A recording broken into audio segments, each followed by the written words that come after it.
ആളെ പറത്തിക്കൊണ്ടുപോകുന്ന ശക്തമായ കാറ്റും കനത്ത മഞ്ഞും നല്ല ചാറ്റൽ മഴയുമുള്ള സമയത്ത് കുത്തനെയുള്ള ഒരു ടവറിൽ അതിൻ്റെ അറ്റം വരെ കയറുക. ഇത്തവണത്തെ വീഡിയോയിൽ അങ്ങനെ ഒരു അഡ്വഞ്ചർ ആക്ടിവിറ്റിയാണ് നിങ്ങളുമായി പങ്കുവയ്ക്കുന്നത്.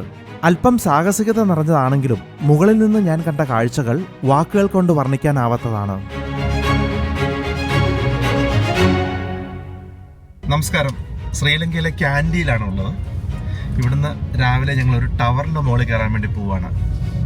എന്താ ടവറിന്റെ പേര്? അമ്പിളുവാവ ടവറിന്റെ മുകളിൽ കയറാൻ വേണ്ടി പോവാണ്. എന്റെ ഇവിടെ കാർത്തിക്കും ലിൻഡയും ഉണ്ട്. ഞങ്ങള് പോയിട്ടില്ല.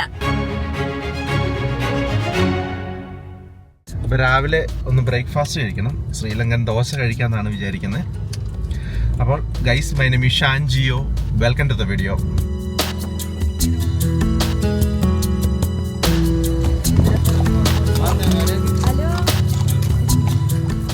അങ്ങനെ ശ്രീലങ്കൻ ദോശ കഴിക്കണമെന്ന ആഗ്രഹവുമായി ഞങ്ങൾ ചെന്നെത്തിയത് ബാലാജി ദോശക്കടയിലാണ്. ഒരു പ്യുവർ വെജിറ്റേറിയൻ ഹോട്ടലാണിത്. ദോശയുടെ വിവിധ വെറൈറ്റികൾ ഇവിടെയുണ്ട്. അങ്ങനെ ഞങ്ങൾ ഓർഡർ ചെയ്ത ഗീ റോസ്റ്റ് വന്നിട്ടുണ്ട്. നമ്മുടെ നാട്ടിലെ പോലെ തന്നെ ഗീ റോസ്റ്റിന് സൈഡ് കറികളായിട്ട് തന്നിട്ടുള്ളത് ചട്നിയും സാമ്പാറുമാണ്. കൂടാതെ നമ്മുടെ നാട്ടിലൊന്നും ദോശയ്ക്കൊപ്പം പതിവില്ലാത്ത ചന്ന മസാലയും തന്നിട്ടുണ്ട്. ദോശയ്ക്കൊപ്പം ഞങ്ങൾ ഓർഡർ ചെയ്ത വടയും വന്നിട്ടുണ്ട്. ആദ്യം കുറച്ച് ചട്നി മുക്കി കഴിക്കുക. നമ്മുടെ നാട്ടിൽ തമിഴ്നാട്ടിൽ കിട്ടുന്ന ദോശയുടെ ഫ്ലേവർ അല്ല, കുറച്ച് വ്യത്യസ്തമായിട്ട് വേറെ ടൈപ്പ് ഓഫ് ഫ്ലേവർ. എന്ന് വെച്ച് കഴിഞ്ഞാൽ മോശം ഫ്ലേവർ എന്നല്ല, നല്ല ഫ്ലേവർ തന്നെയാണ്. ഇവിടുത്തെ ചട്നികൾ അത് സൂപ്പറാണ്. പല ഡിഫറെന്റ് ടൈപ്പ് ചട്നികൾ നമുക്ക് കിട്ടും. നമ്മൾ ആ ചന്ന മസാലയിൽ നമുക്ക് കഴിച്ചു നോക്കാം. പാട്ട് വരുന്നുണ്ടോ? അങ്ങനെ പാട്ടുണ്ടോ? നമ്മുടെ നാട്ടിൽ വെക്കുന്ന ഇവിടുത്തെ ഫ്ലേവേഴ്സ് ഒന്നുമല്ല. ഇവിടുത്തെ സാമ്പാറിനാണേലും ഇവിടുത്തെ ചട്നിക്കാണേലും ഇവിടുത്തെ ചന്ന മസാലയാണേലും ദോശയാണേലും ഒക്കെ ഷേപ്പും പേരൊക്കെയാണ് ഏകദേശം അങ്ങനെ. പക്ഷേ ടേസ്റ്റ് നല്ല വ്യത്യാസമുണ്ട്. ചട്നിയൊക്കെ നല്ല ടേസ്റ്റിയാണ്. സാമ്പാറും നമ്മുടെ നാട്ടിലെ സാമ്പാറല്ല, വേറൊരു ടൈപ്പ് സാമ്പാറാണ്. പക്ഷേ എല്ലാം നല്ല ഫ്ലേവറാണ്, നല്ല നല്ല ടേസ്റ്റുള്ളതാണ് എല്ലാത്തിലും. കാർത്തികേ, എങ്ങനെയുണ്ട് ശ്രീലങ്കൻ ദോശയും കറികളും? പൊളിതാണ്, ഒരു രക്ഷയാണോ. നമ്മൾ ഒരുപാട് വെജിറ്റേറിയൻ കഴിച്ചിട്ടുണ്ടെങ്കിലും തമിഴ്നാട് സ്റ്റൈൽ കഴിച്ചിട്ടുണ്ടെങ്കിലും ഇവിടുത്തെ ഒരു ഡിഫറെൻറ്റ് സ്റ്റൈലാണ്. ഈ മേ ബി എനിക്ക് തേങ്ങരയാണോന്ന് അറിയില്ല, ഈ ചട്നികളൊക്കെ പ്രത്യേക ടേസ്റ്റാണ്. ലിൻഡ, എങ്ങനെയുണ്ട് ശ്രീലങ്കൻ ദോശ? ശ്രീലങ്കൻ ദോശ ആണെന്ന് വെച്ചാലേ ഈ ശ്രീലങ്കയിലെ ആൾക്കാർക്കും നമ്മുടെ നാടും നമ്മുടെ ആൾക്കാരുമായിട്ട് ഭയങ്കര സാമ്യമാണല്ലോ. അതുപോലെ തന്നെ ഇവിടുത്തെ ഭക്ഷണവും അതിന്റെ പേരുകൾക്കും ഒക്കെ നല്ല സാമ്യമുണ്ട്. സെയിം ബട്ട് ഡിഫറെന്റ്, വ്യത്യാസമുണ്ട്.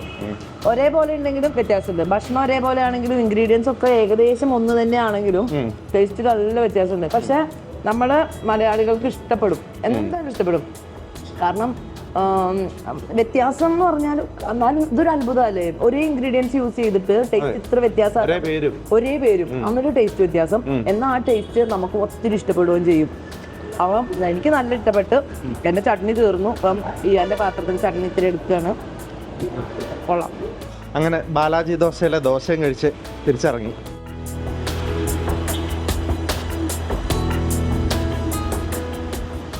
ഈ ശ്രീലങ്കയിലെ ഒരു പ്രധാന യാത്രാവാഹനം തന്നെയാണ് ഈ ഓട്ടോറിക്ഷ. നമുക്ക് വന്നിട്ട് ഓട്ടോറിക്ഷ റെന്റിന് എടുത്തിട്ട് നമുക്ക് വേണമെങ്കിൽ ഓടിച്ചുകൊണ്ട് പോകാം. ഒരുപാട് ടൂറിസ്റ്റുകൾ ഇവിടെ വന്നിട്ട് ഓട്ടോറിക്ഷ വാടകയ്ക്ക് എടുത്ത് ശ്രീലങ്ക ഇറങ്ങാറുണ്ട്. ഓട്ടോറിക്ഷ വാടകയ്ക്ക് എടുക്കാന്ന് വെച്ചാൽ നമ്മൾ തന്നെ ഓടിക്കണം, ഡ്രൈവർ ഉണ്ടായില്ല. നമ്മൾ തന്നെ റെൻ്റക്കാർ പോലെ ഓട്ടോറിക്ഷ വാടകയ്ക്ക് എടുത്തിട്ട് നമ്മൾ ഓടിക്കണം. അങ്ങനെ ഭക്ഷണമൊക്കെ കഴിച്ച് ഞങ്ങളിപ്പോൾ അമ്പിളുവാവ ടവർ കാണാൻ ഗംബോളയിലേക്ക് പോയിക്കൊണ്ടിരിക്കുകയാണ്. ക്യാൻഡി എന്ന് പറയുന്ന സ്ഥലം നമ്മുടെ കൊടൈക്കനാലും ഊട്ടിയൊക്കെ പോലെ തന്നെയാണ്. കയറി ചെല്ലുമ്പോൾ തന്നെ നേരെ ഇതുപോലൊരു ലേക്കാണ്, സിറ്റിക്ക് നടുക്കൊരു ലേക്ക്. കൊടൈക്കനാലിലും ഊട്ടിയിലൊക്കെ നമ്മൾ ആ ഹെയർ പിൻ കയറി ചെല്ലുമ്പോൾ തന്നെ ഇതുപോലെ ഒരു ലേക്കും ആ ലേക്കിന് ചുറ്റുമായിരിക്കും ആ സിറ്റി ഉണ്ടാവുക. അതുപോലെ തന്നെയാണ് ഇവിടെ ക്യാൻഡിയും ഒരു ചെറിയ ഹിൽ സ്റ്റേഷനാണ്. അത്യാവശ്യം തണുപ്പുണ്ട് ഇവിടെ. എൻ്റെ ഇവിടുത്തെ സ്ത്രീകളെ പൊതുവെ സ്കേർട്ടാണ് ഇട്ട് കണ്ടിരിക്കുന്നത്. എന്തുകൊണ്ടാണ് നിങ്ങൾ ഇവിടുത്തെ ആൾക്കാരൊക്കെ ഇങ്ങനെ സ്കേർട്ട് ഇടുന്നത്? അത് വായു സർക്കുലേഷൻ ആണെന്നാണ് ഈ ചുവപ്പ് നിറത്തിൽ കാണുന്നതാണ് ശ്രീലങ്കയിലെ പബ്ലിക് ട്രാൻസ്പോർട്ട് SLTB. നമ്മുടെ KSRTC ഒക്കെ പോലെ ശ്രീലങ്കക്കാരുടെ ബസ്സാണിത്. ശ്രീലങ്ക ട്രാൻസ്പോർട്ട് ബോർഡിന് കീഴിലാണ് ഈ ബസ്സുകൾ വരുന്നത്. ഈ കാണുന്ന നീലയും വെള്ളയും ഒക്കെ പെയിന്റ് അടിച്ച ബസ്സുകൾ പ്രൈവറ്റ് ബസ്സുകളാണ്. ഇവിടുത്തെ ബസ്സുകളിൽ ചിലതൊക്കെ വലിയ രീതിയിൽ ചിത്രങ്ങളൊക്കെ പ്രിന്റ് ചെയ്തവയാണ്. ക്യാൻഡിയിൽ നിന്ന് അമ്പുളുവാവ ടവർ എത്താൻ ഏകദേശം 3/4 മണിക്കൂറോളം യാത്ര ചെയ്യണം. വളരെ വിശാലമായ റോഡുകളൊന്നുമല്ലെങ്കിലും അത്യാവശ്യം നല്ല റോഡുകളാണ് ഇവിടെയുള്ളത്. എല്ലാവരും അവനവന്റെ കാര്യങ്ങൾ നോക്കി നടക്കുന്നത്. ലേബർ വർക്കുകൾ കൂടുതലും ലേഡീസ് ഇവിടെ ചെയ്യുന്നില്ല എന്ന് ഞാൻ പറഞ്ഞത്. അവർ ഓഫീസ് വർക്ക്, ഗവൺമെന്റ്സിന്റെ സെക്ടറിലൊക്കെയാണ് കൂടുതലും വർക്ക് ചെയ്യുന്നത്. അതാണ് ശ്രീലങ്കൻ സ്ത്രീകളെ കുറിച്ച് ഒരു ഇന്ത്യൻ സ്ത്രീക്ക് പറയാനുള്ളത്. അപ്പൊ ഈ ഡയലോഗ് നേരത്തെ പഠിച്ചു വെച്ചിട്ട് ഇത് പറയാൻ വേണ്ടി എന്നോട് ഓരോ ചോദ്യം ചോദിച്ചിട്ട് ഞാൻ പ്രിപ്പയർ ചെയ്യാത്ത ആൻസർ ഇവിടെ പറഞ്ഞ് ഞാനിപ്പോ നിങ്ങളുടെ മുന്നിൽ ആരാണ്. അതെ, ഇടയ്ക്കെല്ലാം ചെറിയ ടൗണുകളൊക്കെയുണ്ട്.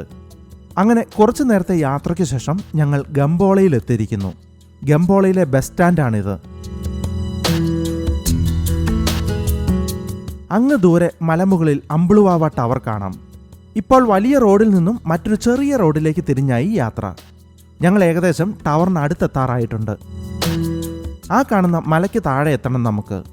അവിടെ നിന്നും ഓട്ടോയിൽ വേണം മുകളിലേക്ക് പോകാൻ. ചെറിയ രീതിയിലുള്ള ഹെയർപിൻ വളവുകളൊക്കെ പിന്നിട്ട് മുകളിലേക്ക് പോയിക്കൊണ്ടിരിക്കുകയാണ്. അങ്ങനെ ഞങ്ങൾ അമ്പുളുവാവ ടവറിൻ്റെ ഏകദേശം 2 കിലോമീറ്റർ ഇപ്പുറത്തി. ഇവിടെ വണ്ടി പാർക്ക് ചെയ്യണം. കാർ ഇവിടം വരെ വരുള്ളൂ. കാറിന് ഇവിടം വരെ വന്ന് വണ്ടി ഇവിടെ പാർക്ക് ചെയ്ത ശേഷം നമുക്ക് ഓട്ടോറിക്ഷ പിടിച്ച് വേണം പോകാൻ. 1500 ശ്രീലങ്കൻ റുപ്പീസാണ് ഓട്ടോയ്ക്കുള്ള ചാർജ്. ഓട്ടോയിൽ കയറാൻ തുടങ്ങിയപ്പോൾ തന്നെ മഴ പെയ്യാൻ തുടങ്ങി. അതുകൊണ്ട് ഞങ്ങൾ ഒരു കടയുടെ സൈഡിലേക്ക് കയറി നിന്നു. 10 മിനിറ്റ് കഴിഞ്ഞപ്പോഴേക്കും മഴയ്ക്ക് പുറകെ കോടയും കയറി തുടങ്ങി.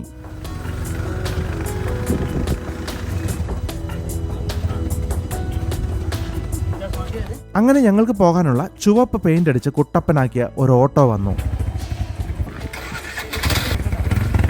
ഓട്ടോയിൽ കുറച്ചു നേരം മുന്നോട്ട് പോയാൽ ഒരു കവാടം കാണാം. ഇതാണ് ഇവിടുത്തെ ടിക്കറ്റ് കൗണ്ടർ. ഇവിടെ നിന്നും ടിക്കറ്റ് എടുത്തു വേണം അമ്പുളുവാവ ടവർ കാണാൻ പോകാൻ. ഒരാൾക്ക് 2000 ശ്രീലങ്കൻ റുപ്പീസാണ് ടിക്കറ്റ് ചാർജ് വരുന്നത്. അതായത് 550 ഇന്ത്യൻ രൂപ.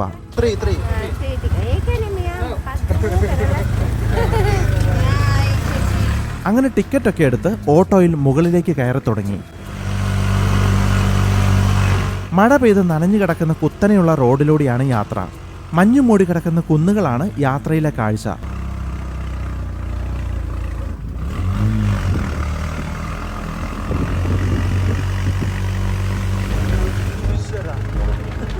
ഓട്ടോ പിക്കപ്പ് കുറഞ്ഞൊരു വണ്ടി ആയതിനാൽ തന്നെ കയറ്റം കയറാൻ കുറച്ച് പാടുപെട്ട് തുടങ്ങി. അങ്ങനെ കയറ്റം കയറാതെ വരുമ്പോൾ ഇവർ ചെയ്യുന്ന ഒരു പരിപാടിയാണിത്. ഓട്ടോ 6 ആഗ് രൂപത്തിൽ ഡ്രൈവ് ചെയ്യുക. അങ്ങനെ ഡ്രൈവ് ചെയ്യുമ്പോൾ കുത്തനെയുള്ള കയറ്റത്തിൻ്റെ ആ ഹെവിനെസ് കുറയ്ക്കാൻ പറ്റും. റോഡെല്ലാം മഞ്ഞു മൂടി കിടക്കുന്നു. അതുകൊണ്ട് തന്നെ തണുത്തു വിറച്ചാണ് ഓട്ടോയ്ക്കുള്ളിലിരിക്കുന്നത്. കുറച്ച് ദൂരം കൂടി പോയപ്പോൾ ഓട്ടോ കയറ്റം കയറാൻ വല്ലാതെ പാടുപെട്ട് തുടങ്ങി.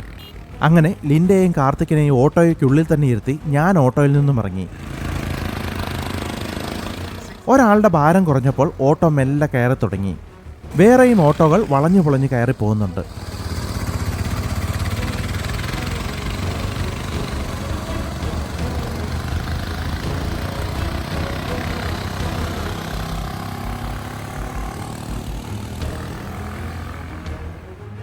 അങ്ങനെ വീണ്ടും കയറ്റമൊക്കെ വലിഞ്ഞു കയറി ഞങ്ങൾ ടവറിന് തൊട്ടടുത്തായി എത്തി. ഇവിടെ നിന്ന് അല്പദൂരം കൂടി മുകളിലേക്ക് നടക്കണം. ഓട്ടോക്കാരൻ നമ്മളെ കാത്ത് 45 മിനിറ്റ് ഇവിടെ നിൽക്കും. ഇവിടുത്തെ കാഴ്ചകളൊക്കെ കണ്ട് ഈ ഓട്ടോയിൽ തന്നെ തിരിച്ചു പോകാം. അപ്പ് ആൻഡ് ഡൗൺ ടിക്കറ്റാണ് ഞങ്ങൾ എടുത്തിരിക്കുന്നത്. അങ്ങനെ കുറച്ചു ദൂരം നടന്ന് ഒരു വളവ് കയറിയപ്പോൾ ദേ മുന്നിൽ അമ്പുളുവാവ ടവർ. വെള്ള നിറമടിച്ച ഒരു കോൺ ടൈപ്പ് നിർമ്മിതിയാണ് ഈ ടവർ. അമ്പുളുവാവ മൗണ്ടിന് മുകളിലാണ് ഈ ടവർ സ്ഥിതി ചെയ്യുന്നത്. ഇവിടെ ഇങ്ങനെ നിൽക്കുമ്പോൾ മഴയും മഞ്ഞുമൊക്കെ ഒരുമിച്ച് പെയ്യുന്നത് കാണാം. ഗംബോള ടൗണിൽ നിന്ന് 1000 അടി മുകളിലായും സമുദ്രനിരപ്പിൽ നിന്ന് 3567 അടി ഉയരത്തിലുമാണ് അമ്പുളുവാവ മൗണ്ടൻ സ്ഥിതി ചെയ്യുന്നത്. ചുറ്റുമുള്ള പ്രദേശത്ത് മലകളില്ലാത്തതിനാൽ ഈ ടവർ വളരെ അകലെ നിന്നു വരെ കാണാം. ഇവിടം യഥാർത്ഥത്തിൽ ഒരു മൾട്ടി റിലീജിയസ് സെന്ററാണ്. വിവിധ മതങ്ങളിൽ വിശ്വസിക്കുന്ന ശ്രീലങ്കയിലെ ആളുകൾക്കെല്ലാം ഒരുപോലെ പ്രധാനപ്പെട്ട ഒരിടമാണിത്. ഇവിടെ ഒരു മുസ്ലിം പള്ളിയും ഹിന്ദു ക്ഷേത്രവും ക്രിസ്ത്യൻ പള്ളിയും ബുദ്ധക്ഷേത്രവുമെല്ലാം അടുത്തടുത്തായി തന്നെ കാണാം.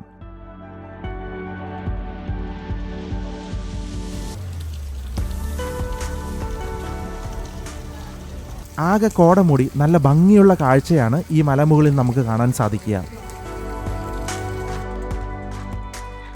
ഇനി നമ്മൾ ടവറിന് മുകളിലേക്ക് കയറാൻ പോവുകയാണ്. സ്റ്റെപ്പുകൾ കയറി മുകളിലേക്ക് പോകുന്തോറും നടുവിലെ ഈ ഹോൾ ചെറുതായി വരും. താഴെ നിന്നും മുകൾ ഭാഗം വരെയുള്ള ടവറിന്റെ ഉയരം 54.5 മീറ്ററും സമുദ്രനിരപ്പിൽ നിന്നുമുള്ള ഉയരം 3567 മീറ്ററുമാണ്. നമ്മളിങ്ങനെ കുറച്ച് നിലകൾ കയറി മുകളിലേക്ക് എത്തിയാൽ പിന്നെ ഓരോ നിലകളിലും ബാൽക്കണിയുണ്ട്. ആ ബാൽക്കണിയിൽ നിന്നുള്ള കാഴ്ചയാണ് ഇപ്പോൾ കാണുന്നത്. അസാമാന്യ വ്യൂ കേട്ടോ, അസാമാന്യ വ്യൂ, ബ്യൂട്ടിഫുൾ. അതിഗംഭീരം എന്ന് പറഞ്ഞാൽ അത്രയും സൂപ്പർ കാഴ്ചയാണ് ഇവിടെ നിന്നാൽ കാണാൻ സാധിക്കുക. ചെടികളും മരങ്ങളും നിറഞ്ഞ കുന്നിൻ മുകളിൽ ഇങ്ങനെ കോട നിറഞ്ഞു നിൽക്കുന്നത് കാണാൻ അതിമനോഹരമാണ്. നിത്യഹരിത വനങ്ങൾ, പൂച്ചെടികൾ എന്നിവയാൽ സമ്പന്നമായ അമ്പുളുവാവ മൗണ്ടന് ഏറ്റവും മുകളിൽ നിൽക്കുന്ന ഈ ടവറിൽ നിന്നാൽ ഈ പ്രദേശത്തിന്റെ 360 ഡിഗ്രി വ്യൂ നമുക്ക് കിട്ടും. അങ്ങനെ കയറി ഏകദേശം മുകളിലെത്താറായി. കാറ്റ് നല്ല ശക്തിയായി അടിക്കുന്നുണ്ട്. ഇതിനു മുകളിൽ അല്ലെങ്കിലേ ഭയങ്കര തണുപ്പാണ്. ഒപ്പം കാറ്റുകൂടി അടിക്കുമ്പോൾ തണുപ്പ് ഇരട്ടിയാകും. മുകളിലേക്ക് ചെല്ലുന്തോറും ബാൽക്കണി ചുരുങ്ങി ടവറിനുള്ളിൽ ഇതുപോലെ ചെറിയ അറകളായി മാറും. മുകളിലേക്ക് ചെല്ലുന്തോറും സ്റ്റെപ്പിന്റെ വീതിയും കുറയും. ഒരാൾക്ക് മാത്രമേ സ്റ്റെപ്പിലൂടെ പോകാൻ പറ്റൂ.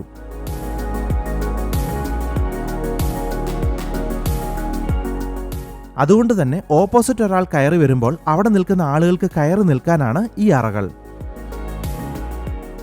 ഉയരം പേടിയുള്ളവർക്ക് ഈ ടവറിന് മുകളിൽ കയറുന്നത് അത്ര എളുപ്പമാകില്ല. കൂടാതെ സ്റ്റെപ്പുകളൊക്കെ വെള്ളം വീണ് കിടക്കുന്നതുകൊണ്ട് വളരെ ശ്രദ്ധിച്ചു വേണം കയറുന്നതും ഇറങ്ങുന്നതും. ഈ ചെറിയൊരു കൈവരി മാത്രമേ ഇതിനുള്ളൂ. ടവറിലേക്കുള്ള കയറ്റം അല്പം അഡ്വഞ്ചറസ് ആണ്. എല്ലാവർക്കും പറ്റുന്നതാണെന്ന് തോന്നുന്നില്ല. ഇതാണ് ഈ ടവറിന്റെ ഏറ്റവും ടോപ്പ്. ഇവിടെ എത്തുമ്പോൾ നമ്മൾ കയറി വന്ന സ്റ്റെപ്പുകൾ വീതി കുറഞ്ഞ് ഒരു പെൻസിലിന്റെ അറ്റം പോലെയാകും. ഇവിടെ ഇങ്ങനെ നിൽക്കുമ്പോൾ നല്ല മഞ്ഞും ചാറ്റൽ മഴയൊക്കെ ആസ്വദിക്കാം. ഇതിനൊക്കെ പുറമെ കാറ്റും വീശുന്നുണ്ട്. കാറ്റെന്ന് പറഞ്ഞാൽ നമ്മളെ പറത്തിക്കൊണ്ടു പോകുന്ന കാറ്റാണ്. എന്നെ സംബന്ധിച്ച് ഇത് വല്ലാത്തൊരു അനുഭവമാണ്. ഇത്രയും ഉയരത്തിൽ മഞ്ഞും മഴയും കാറ്റും എല്ലാം ഏറ്റ് നിൽക്കുന്നത് ഇത് ആദ്യത്തെ അനുഭവമാണ്. പല രാജ്യങ്ങളിൽ ഞാൻ യാത്ര പോയിട്ടുണ്ടെങ്കിലും ഇത്തരമൊരു ഫീല് ഇതിനു മുമ്പ് ഉണ്ടായിട്ടില്ല. അങ്ങനെ അമ്പുളുവാവ ടവറിൽ നിന്നുള്ള അതിമനോഹരമായ കാഴ്ചകളൊക്കെ കണ്ട് ഞങ്ങൾ താഴേക്ക് ഇറങ്ങുകയാണ്.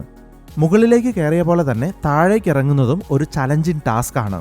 ചെറിയൊരു ചാറ്റൽ മഴയും നല്ല മഞ്ഞും നല്ല കാറ്റും one of the best experience ആയിരുന്നു. എൻ്റെ ലൈഫിൽ തന്നെ one of the best experience ആയിരുന്നു ഈ അമ്പുളുവാവയിലെ ഈ ടവറിന്റെ മുകളിൽ കയറിയത്. മറ്റൊരു ശ്രീലങ്കൻ വിശേഷവുമായി വീണ്ടും കാണാം. Thanks for watching.